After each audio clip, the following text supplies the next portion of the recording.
మిత్రులందరికీ నమస్కారం. కేంద్ర ఆర్థిక శాఖ మంత్రి శ్రీమతి నిర్మలా సీతారామన్ గారు 9వసారి కేంద్ర ప్రభుత్వం తరఫున బడ్జెట్ ను 2026-27 సంవత్సరానికి పార్లమెంట్ కి సమర్పించారు. ఈ బడ్జెట్ 2047 వికసిత భారత్ లక్ష్యంగా తాను ప్రవేశపెట్టుతున్నట్టు 53.5 లక్షల కోట్ల సైజు ఉన్నటువంటి ఈ బడ్జెట్ గురించి ఆమె ప్రస్తావన చేశారు.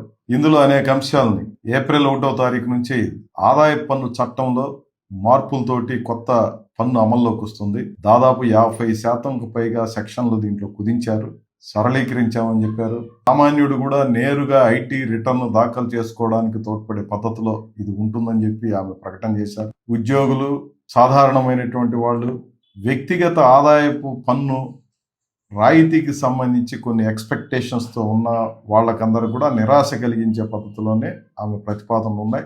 ఆదాయపు పన్ను విధానంలో సరళీకరణ గురించి, చట్టంలో సరళీకరణ గురించి చెప్పారు తప్ప సాధారణమైనటువంటి వాళ్ళకు ఉపయోగపడేటట్టుగా లేదు అనేది స్పష్టంగా పేర్కొనడం జరిగింది.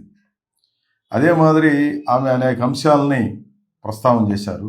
మౌలికమైనటువంటి విషయాల్ని మనం చూస్తే ఈ బడ్జెట్ ఓవరాల్గా చెప్పే విషయం ఏంది, ఈ దేశంలో ఉన్నటువంటి 140 కోట్ల మంది ప్రజలలో అత్యధికులైనటువంటి సామాన్యులకి, సాధారణమైనటువంటి వాళ్ళకి, గ్రామీణ ప్రాంతాల్లో నివాసం ఉన్నటువంటి ప్రజానీకానికి ఇది తోడ్పడే బడ్జెట్ అనంటే నిశ్చయంగా చెప్పచ్చు, నిర్మోహమాటంగా చెప్పచ్చు, ఇది ఏ రకంగానూ సామాన్యుడికి ఉపయోగపడే బడ్జెట్ కాదు.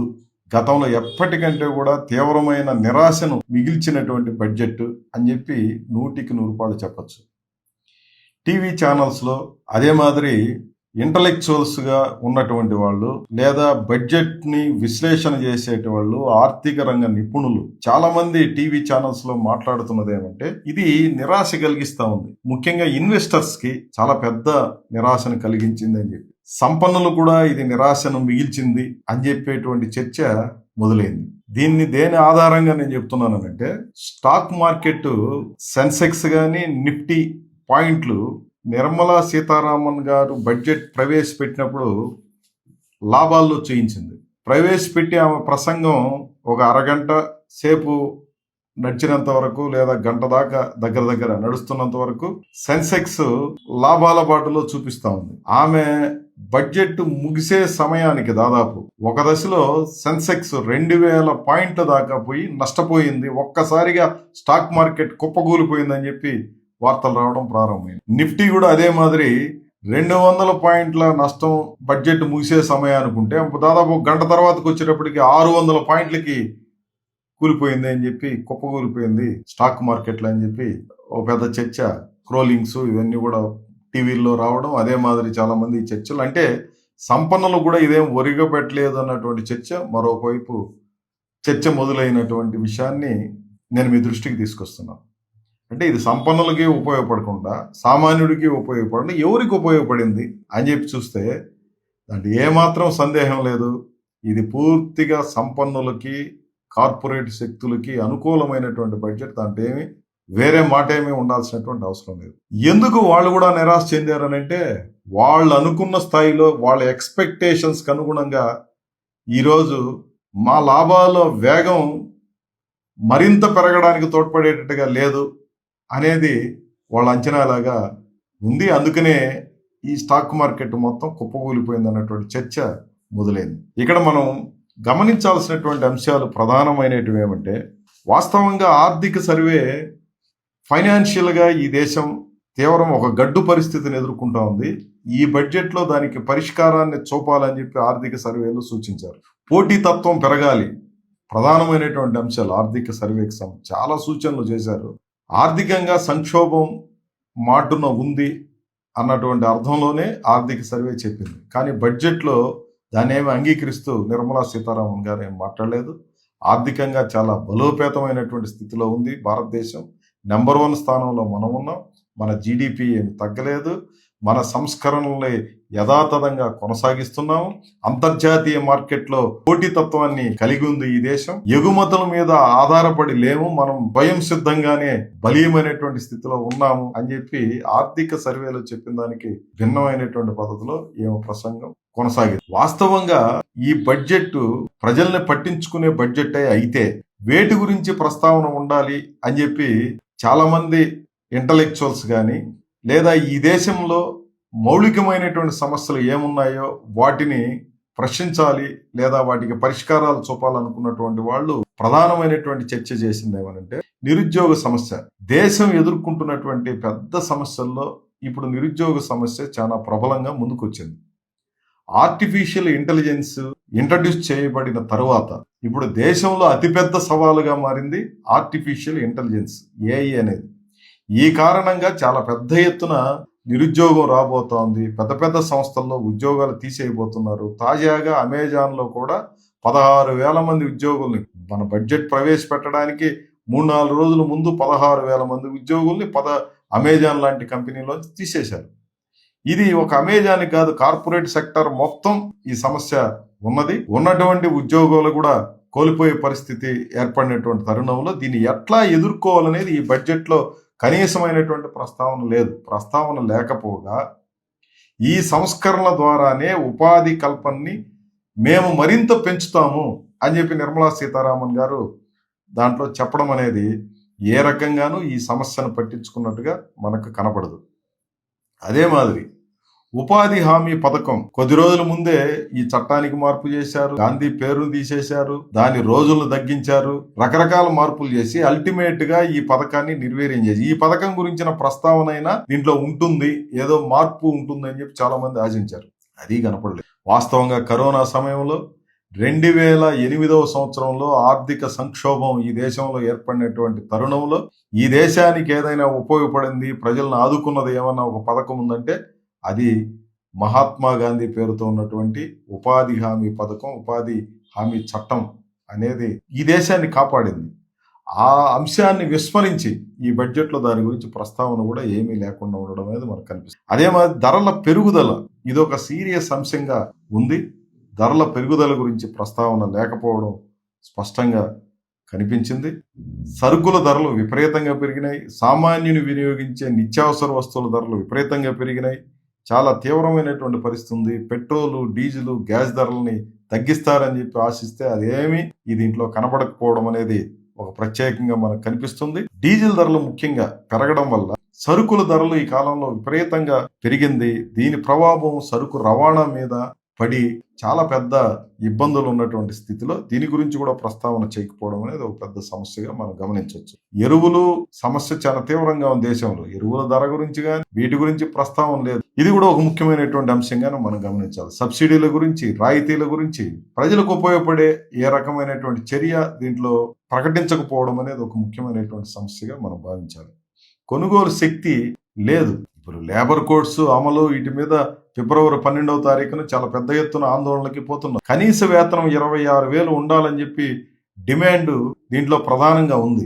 నేషనల్ ఫ్లోర్ వేజ్ అనేది రోజుకు 178 రూపాయల చొప్పున 4,650 రూపాయలు కనీస వేతనం ఉండాలని చెప్పి జాతీయ స్థాయిలో ఒక నిర్ణయం జరిగింది. దీని మీద ఒక ప్రకటన అయినా వస్తుంది, మార్పు ఉంటుంది, దాన్ని పెంచేమైనా ప్రకటన చేస్తారేమో అని చెప్పి భావించినటువంటి సామాన్యులు, కార్మికుల గురించి కూడా దీంట్లో ప్రస్తావన లేకపోవడం. 12వ తారీఖున కోట్లాది మంది కష్టజీవులు, కార్మికులు, రైతాంగం దాదాపు 50 కోట్ల మంది పాల్గొనేటువంటి సమ్మె కళ్ళెదురుగా కనపడుతుంటే కనీసం దాని ఉపశమనం కల్పించడానికో తీవ్రతను తగ్గించడం కోసం ఏదైనా ప్రకటన ఉంటుందో అని చెప్పి ఆశించారు. అది ఏమాత్రం కనపడకపోవడం అనేది దీంట్లో ఒక లోపంగా మనం భావించవచ్చు. నేల వదిలి సాము చేసే కార్యక్రమం ఈ బడ్జెట్లో కూడా చాలా క్లియర్గా కనిపిస్తోంది. పండిత ప్రకర్షణ, పండిత చర్చలు, ఇదేదో చాలా గొప్పది, ఈ చాలా బ్రహ్మాండం అన్నటువంటి పెద్ద మనుషులు ఎక్కువ మంది తయారైపోయినారు. యూట్యూబ్ ఛానల్స్లో, టీవీ ఛానల్స్లో ఇదే రకమైనటువంటి డిబేట్లు నడుస్తున్నాయి. అసలు యాక్చువల్గా అంతర్జాతీయంగా వచ్చినటువంటి మార్పుల్ని, దేశీయంగా వచ్చినటువంటి మార్పుల్ని దృష్టిలో పెట్టుకున్నప్పుడు ఈ దేశానికి తోడ్పడేటువంటి పద్ధతిలో ఈ బడ్జెట్ ఏ రకంగా లేదు. సామాన్యుడి శక్తి పెంచడానికంటే కూడా సామాన్యుడి నడ్డి విరచడానికి తోడ్పడే సాధనంగా ఈ బడ్జెట్ ఉందనేది చాలా స్పష్టంగా కనిపిస్తోంది. ఇది కూడా మనం దృష్టిలో పెట్టుకోవాల్సినటువంటి అవసరం ఉంది. అదే మాదిరి ఒక ప్రధానమైనటువంటి సమస్య మనం గమనించాల్సింది ఏమనంటే పన్ను ఎగవేతదారులకు జైలు శిక్ష నుంచి మినహాయింపు అని చెప్పి ప్రకటన నిర్మలా సీతారామన్ గారు చేశారు. పన్ను ఎగవేతదారులు పెద్ద పెద్ద వాళ్లే, లక్షల కోట్లు, అంటే వెంటనే సామాన్యుడి గురించి ఆలోచిస్తారు. లక్షల కోట్ల రూపాయల ఎగవేతదారులు ఇప్పటికీ విజయమాల్యని ఈ దేశానికి తీసుకొని లలిత్ మోడీని ఈ దేశానికి తీసుకొని రాలేకపోతున్నారు. చాలా మంది ఈ దేశ సంపదని, మనకు ప్రభుత్వానికి చెందాల్సినటువంటి సంపదని కట్టకుండా బ్యాంకులకు ఎగ్గొట్టేసి లేదా తీవ్రమైనటువంటి నష్టం ప్రభుత్వానికి చేసి విదేశాల్లో చలామణి అవుతున్నటువంటి వీళ్ళకందరికీ ఇక మీద జైలు శిక్షలు లేవు, దర్జాగా మీరు వచ్చేయండి అన్నట్టుగా ఉంది తప్ప ఉపయోగపడేటట్టుగా లేదు. ఇది ఒక రకంగా చెప్పాలంటే పూర్తిగా నిరాశపరిచినటువంటి బడ్జెట్. ఇది గమనంలో పెట్టుకోవాలి. అదే మాదిరి ఆంధ్ర రాష్ట్రానికి సంబంధించి చాలా ఎక్స్పెక్టేషన్స్ ఈ బడ్జెట్ మీద పెట్టుకున్నారు. దురదృష్టం ఏంటంటే ఈ బడ్జెట్ లో ఆంధ్ర రాష్ట్రానికి ఉపయోగపడే ఒక్కటంటే ఒక్క మాట వినపడలేదు. గత బడ్జెట్ లోనైనా కనీసం కొన్ని ప్రస్తావనలైనా చేశారు. ముఖ్యమంత్రి చంద్రబాబు నాయుడు గారు ప్రధానమంత్రి గారిని, ఆర్థిక మంత్రి గారిని, ఇంకొక 1/2 మంది మంత్రుల్ని కలిసి మా రాష్ట్రానికి మేలు చేయండి అని అడిగినా సరే కనికరం ప్రదర్శించలేదు. ఆంధ్రప్రదేశ్ అన్న మాట, కనీసం ఆంధ్రప్రదేశ్ రాష్ట్రానికి ఫలానా సాయం చేస్తున్నాం అన్నటువంటి మాట వినకపోవడం అనేది ఈ బడ్జెట్లో ప్రత్యేకంగా కనిపిస్తుంది. విభజన చట్ట హామీల ప్రకారం ఇవ్వాల్సినటువంటి వాటికి నిధుల కేటాయింపుల విషయం కూడా ఒక స్పష్టమైనటువంటి ప్రకటన లేదు. 2025-26 సంవత్సరానికి బడ్జెట్లో 73,000 కోట్ల రూపాయలు మన వాటాగా వస్తాయని చెప్పి మన రాష్ట్ర ప్రభుత్వం అంచనా వేస్తే వచ్చినటువంటి నిధులు ఎంత అంటే 41,153 కోట్లు వచ్చాయి. దాదాపు సగం ఎగ్గొట్టేసినటువంటి పరిస్థితి ఉంది. ఈ బడ్జెట్లోనైనా ఏమన్నా ఒక స్పష్టమైనటువంటి ప్రకటనలు వస్తాయంటే అది కూడా ఏమీ లేదు. విశాఖ రైల్వే జోన్ గురించి ప్రస్తావన లేదు, విశాఖ ఉక్కు గురించి ప్రస్తావన లేదు, ఎన్ఐటీల గురించి లేదంటే జాతీయ విద్యా సంస్థల్లో నెట్ కానీ, ఐఐటి కానీ, ఐఐఎం కానీ, ఐజర్ కానీ, IIIT కానీ, గిరిజన యూనివర్సిటీ, సెంట్రల్ యూనివర్సిటీ, ఏమి జాతీయ విద్యా సంస్థల ప్రస్తావన లేదు. దుగరాజపట్నం పోర్టు గురించి ప్రస్తావన లేదు, కడప స్టీల్ ప్లాంట్ గురించి లేదు, వైజాగ్ స్టీల్ ప్లాంట్ గురించి లేదు, ఎయిమ్స్ గురించి లేదు. వెనుకబడిన జిల్లాలని ఆదుకుంటారు, రాయలసీమ లాంటి, ఉత్తరాంధ్ర లాంటి, ప్రకాశం జిల్లా లాంటి ప్రాంతాలంటే మొత్తం ఎక్కడా ప్రస్తావన కూడా లేదు. నిధులు లేవు, నీళ్లు కూడా లేవు. మనకి ఈరోజు ఆ రకమైనటువంటి పరిస్థితి ఉంది.